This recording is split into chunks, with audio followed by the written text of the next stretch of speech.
E aí, pessoal, vamos à nossa quinta parte sobre a Lei de Acesso à Informação, que essa lei é uma lei federal, olha só, deixa eu colocar aqui, federal, número 12.527 de 2011. É um assunto, gente, que vem sendo inserido aí nos editais, então para lá, dá uma olhadinha, pode ser que caia no seu concurso, e eu preciso que você não se esqueça de me ajudar. Vamos fazer o seguinte, eu ajudo você e você me ajuda. Não esqueça, primeiro, de compartilhar o link do vídeo. Ajuda a divulgar meu trabalho. Clicar no joinha, tem um joinha aí do vídeo do YouTube, dá uma positivação, incentiva aí o trabalho e ajuda a divulgação também. E fazer a inscrição no canal. Tem um linkzinho aí em algum lugar escrito inscreva-se. Vai lá e registra lá.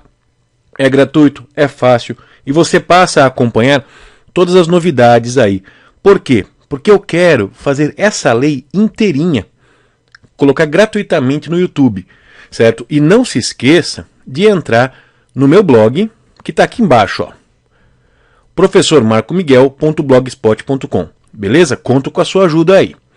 Agora, do acesso a informações e a sua divulgação. Então nós estamos entrando nessa parte aqui e diz respeito ao quê? A essa lei que é importante, que visa dar transparência à administração pública.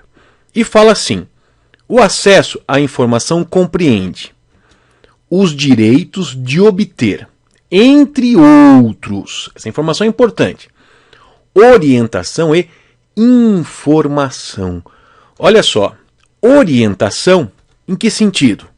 Sobre os procedimentos para a consecução do acesso, ou seja, para você conseguir ter o acesso, bem como sobre o local em que poderá ser encontrada ou obtida a informação.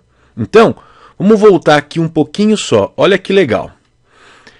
O acesso compreende os direitos de obter, entre outros, a orientação e a informação, entre outros aqui.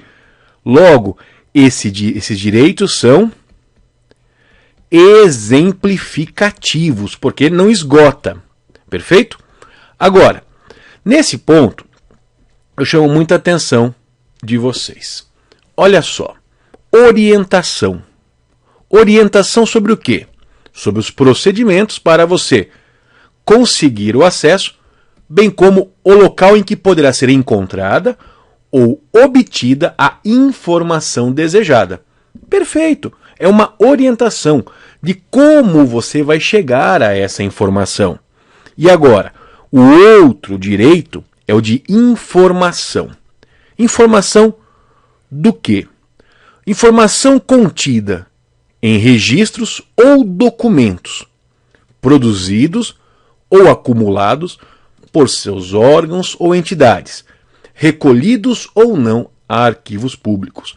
Então, uma informação que você tem direito é a informação contida, que conste em registros e documentos produzidos ou acumulados por seus órgãos ou entidades, recolhidos ou não nos arquivos públicos. Ou seja, se essa informação estiver já arquivada, você tem direito. Se ela não estiver arquivada ainda, você ainda também tem direito. Agora, tem direito também da informação produzida ou custodiada. Custódia, gente, é guarda. Então, a informação produzida ou guardada por pessoa física ou entidade privada decorrente de qualquer vínculo com seus órgãos ou entidades, mesmo que esse vínculo já tenha cessado. Por exemplo, uma informação sobre um documento que conste ali com um perito, ou com uma empresa encarregada de fazer a guarda desses dados. Então, olha só, informação produzida ou custodiada por pessoa física ou entidade privada, decorrente de qualquer vínculo com seus órgãos ou entidades, mesmo que esse vínculo já tenha cessado, ou seja, já encerrou o contrato, por exemplo. Agora, informação primária, íntegra, autêntica e atualizada. Volta, gente, se eu não me engano, na aula 3, nós falamos o que era informação primária, íntegra, autêntica e atualizada. Volta lá, procura aí no YouTube. Informação também sobre atividades exercidas pelos órgãos e entidades, inclusive relativas à sua política, organização e serviços. Olha aqui, gente, a ideia da transparência das políticas públicas. Aqui é política, gente, não no sentido de politicagem, mas são as políticas públicas. São o que? As atividades desenvolvidas para o bem-estar social. Então, tem direito a obter informações sobre atividades exercidas pelos órgãos e entidades, inclusive as relativas sobre a política, organização e serviços.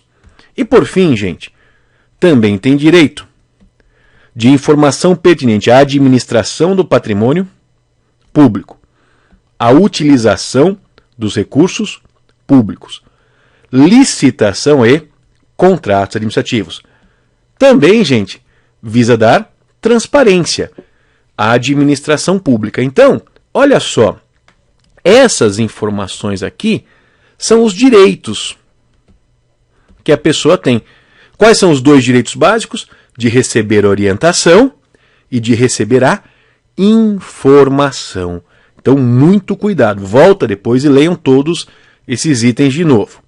Agora, também, ampliando ainda o acesso à informação, ele tem direito à informação relativa à implementação, acompanhamento e resultados dos programas, projetos e ações dos órgãos e entidades públicas, bem como metas e indicadores propostos. Ora, aqui eu falo, gente, que é uma forma de fiscalizar a prestação de contas, mas é o controle que eu chamo de controle popular, em que você pode ter o que eu digo, você pode obter informação relativa à implementação das verbas públicas, o que estão fazendo com o dinheiro público, no sentido dos resultados. Opa, gastaram tantos milhões de reais na área da saúde. Qual foi o resultado? Como foi executado esse programa, esse projeto? Você também tem esse direito.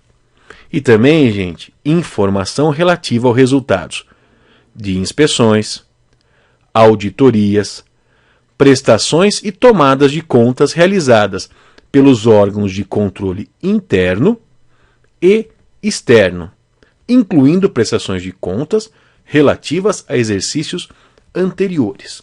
Olha só, resultado das inspeções, auditorias e tomada de contas realizadas pelos órgãos de controle interno. Então, por exemplo,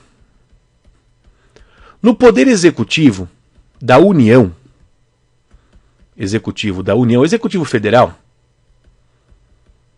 tem um órgão chamado CGU. Esse CGU é o Controladoria Geral da União. Ela faz o que? A fiscalização interna de todas as atividades dos servidores, da aplicação das verbas. E também, gente, existe o chamado controle externo. Por exemplo, a gente sempre ouve falar o Tribunal de Contas da União. O Tribunal de Contas da União, ele auxilia o Congresso Nacional no controle externo das contas públicas. O controle interno é quando é feito pelo próprio órgão. Ele fiscaliza os seus próprios atos. Já no controle externo, um outro órgão o fiscaliza. Então, por exemplo, o Poder Executivo, ele é fiscalizado pelo Legislativo. E é um controle externo. E ele recebe o auxílio do Tribunal de Contas da União. Agora, já estamos quase terminando a aula, gente. Aguenta aí. O direito de acesso aos documentos e às informações neles contidas, utilizados como fundamento da tomada de decisão e do ato administrativo, será assegurado com a edição do ato decisório respectivo. Olha só, o direito de acesso Então você pediu para ter o acesso. Beleza. Olha só, o direito de acesso aos documentos ou às informações neles contidas, utilizados como fundamento da tomada de decisão e do ato administrativo, será assegurado com a edição do ato decisório respectivo. Ou seja, vai ser elaborado um ato que vai decidir, que vai permitir você ter acesso a essas informações. Então, o ato decisório é relacionado ao que decidiu que você vai ter o acesso. Sempre vai ser acompanhado disso. Agora, a publicidade é a regra. A exceção é o sigilo. E olha só o que fala a lei. O acesso à informação não compreende as informações referentes a projetos de pesquisa e desenvolvimentos científicos tecnológicos, cujo sigilo seja imprescindível à segurança da sociedade e do Estado. Seja imprescindível, seja indispensável. Vamos colocar tudo aqui. Então, as informações referentes a projetos de pesquisa e desenvolvimentos científicos e tecnológicos, cujo sigilo seja indispensável à segurança da sociedade e do Estado. Então, por exemplo, o Brasil tem um projeto que vai prever como a Amazônia será fiscalizada, será protegida. Isso envolve os interesses da sociedade e do Estado. Se todo mundo souber como é feito esse sistema, quais são os projetos de pesquisa desenvolvidos para garantir isso, são assuntos tecnológicos, todo mundo vai ficar fácil de burlar. Então, nesse caso, não compreende aí a transparência, a publicidade. Agora, lembre bem o que fala a Constituição Federal, lá no artigo 5º, inciso 33. Todos têm direito a receber dos órgãos públicos informações de seu interesse particular, interesse coletivo ou geral, que serão prestados no prazo da lei, que é essa lei que nós estamos estudando aqui, sob pena de responsabilidade, ressalvadas aquelas cujo sigilo seja imprescindível à segurança da sociedade e do Estado. Perfeito? Então, a regra está aqui. Como eu falei, a regra é a publicidade. A exceção, quando indispensável à segurança da sociedade e do Estado. Agora, quando não for autorizado o acesso integral à informação, por ser ela parcialmente sigilosa, é assegurado o acesso à parte não sigilosa por meio de certidão, extrato ou cópia, com a ocultação da parte do sigilo. Certo? Então, se o documento lá, a informação, uma parte pode ser publicada, pode tornar-se pública, melhor dizendo. A outra parte, ela tem que ficar sigilosa. Obviamente, naquela parte pública vai ser permitido. Na parte sigilosa vai ser ocultada. Tudo isso para garantir aí a nossa segurança da sociedade e do Estado. Agora, a negativa de acesso às informações objeto de pedido formulado aos órgãos, quando não fundamentada, sujeitará o responsável às medidas disciplinares. Então, a pessoa faz o pedido para ter o acesso. O pedido é negado. Essa negativa tem que ser o quê? Um princípio chamado princípio da motivação, da fundamentação, da justificativa. Então, quando for negado o acesso, temos sempre o quê? que fundamentar, certo? Isso aí nós encontramos aí no artigo 32 da lei. Agora, a penalidade, né? A penalidade nós vamos entrar numa aula só de falando de penalidades. As penalidades estão no artigo 32. Extravio da informação. Ocorreu um desvio aí, ela se perdeu por aí. Informado do extravio da informação solicitada, poderá o interessado requerer à autoridade competente a imediata abertura de sindicância para apurar o desaparecimento. Então você fez um pedido de uma informação, opa, essa informação não existe mais aqui, perdeu, apagou, deletou, vamos ter o quê?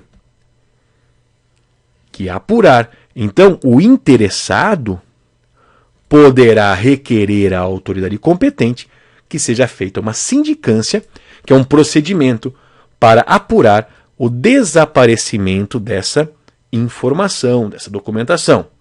O responsável pela guarda da informação deverá, no prazo de 10 dias, justificar o fato e indicar testemunhas que comprovem aquilo que ele alegou.